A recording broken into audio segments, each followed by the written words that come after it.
Hello, I'm Rick Barclay, and I'm with Piano Clubhouse, and today we're going to learn the song Little Red Corvette. It's by Prince, and let's go ahead and get started. It is in the key of C sharp major. Not a very fun key to play, but let's go ahead and show that to you. C sharp, D sharp, E sharp, F sharp, G sharp, A sharp, B sharp, C sharp. Okay, so basically everything is sharp. I know this looks like C, but technically it is B sharp. So whenever we do get to that note, I may refer to it as C just for simplicity's sake, and then other times I may just say B sharp, so don't let that confuse you, as well as when we get to E sharp, I may say F just so that you have a reference of what to play on the keyboard if you're not real familiar with using the harmonics of E sharp and B sharp. Okay, so let's go ahead and get started. The intro, I'll just kind of show that to you first. It starts with a synth thing, and then we'll get into basically playing the melody. And when we get into the chorus, we'll kind of do the melody and then interject some of the little hooky things that happen in between the melodic lines. So basically it starts off on F sharp major. Starts on the 4 chord, which is kind of cool, not on the 1 chord. So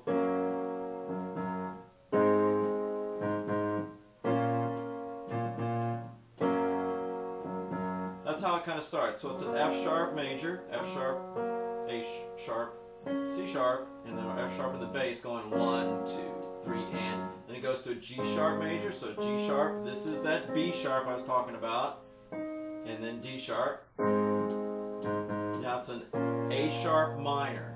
Okay, so basically you're looking at A sharp, C sharp, and an E sharp, or in this case, you can also think of it as F. And then it goes back to the F sharp minor. So that's the 4-bar turnaround, and then it starts that again. So it does that twice.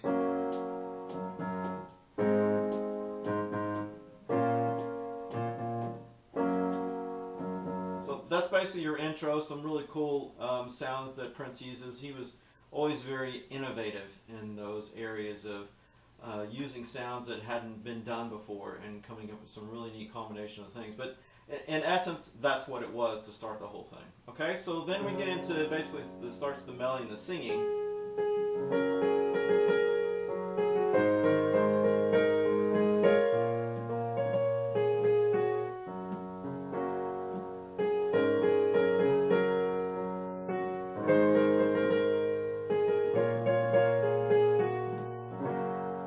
Okay, so I went to my 1 chord a little bit too soon on that one, but let's go back and talk about the notes that we're playing here. So it starts on a G sharp, a pickup on the end of 4. So 3, 4, and 1 and 2, and a 1 and 2 and 3, 4 and 2 and a 3 and 4.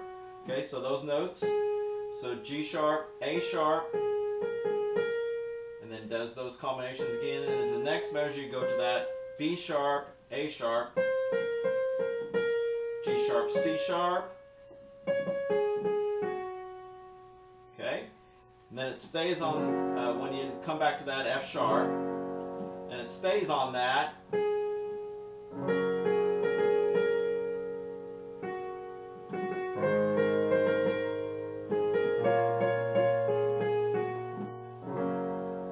So he always kind of goes to that F before you go to the F sharp chord, which is kind of a neat little composition trick.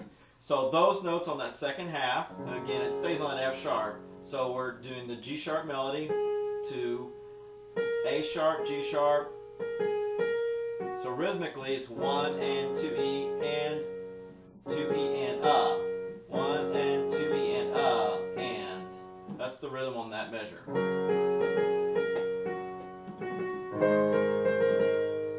Those notes are again the same notes that we were talking about earlier, but rhythmically different. 1 and 2 E and 1 and 2 E and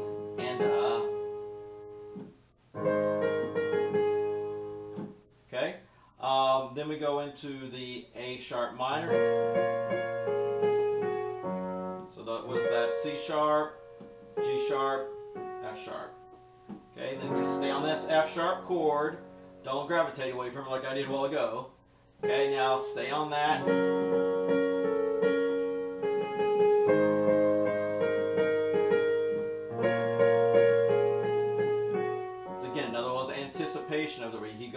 note before you switch to the chord.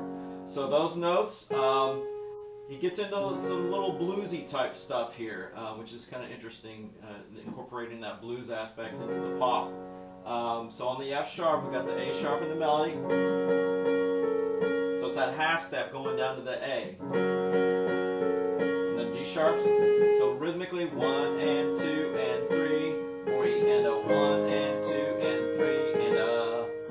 So that was the B sharps, B sharp, A's, G A, 1 and 2 and 3 and a. Now to the A sharp minor.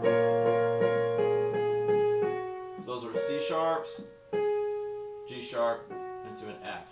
Occasionally you're seeing me add some other chord tones to help fill it out. Because of the rhythmic nature and the sparseness, if you will, that it's not very thick instrumentation-wise in this verse, I'm kind of keeping things where it's not so thick and heavily chorded, and just using bass tones to help sustain in my left hand, and occasionally add a chord tone, which we'll go back and explain those in a few minutes. Okay, so continuing on, this is getting towards the end of this verse. So here's where we really get into some bluesy type things. He does a lot of half steps. So you're on the F sharp, and then on the and of 3. Oops, should have been a B at that point.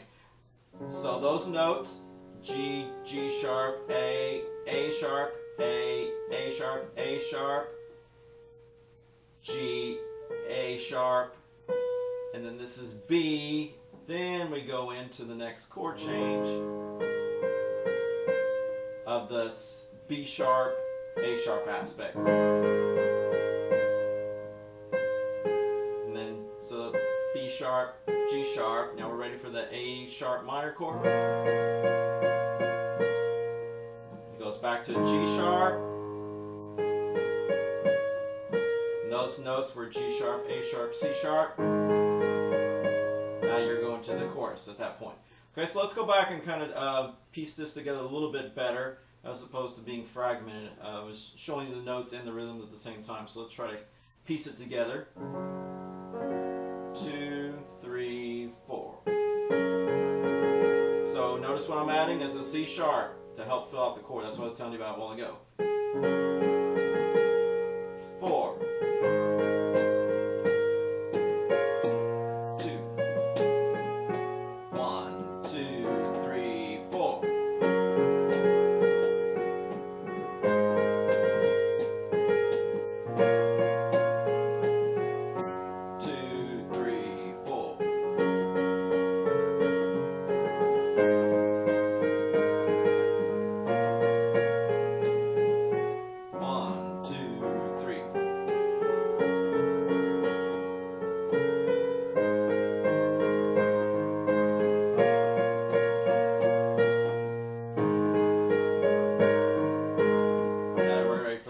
Okay, so backtracking just a little bit, when again I'm doing those F sharps, I'm adding a C sharp into there to help kind of fill it up and not too thick.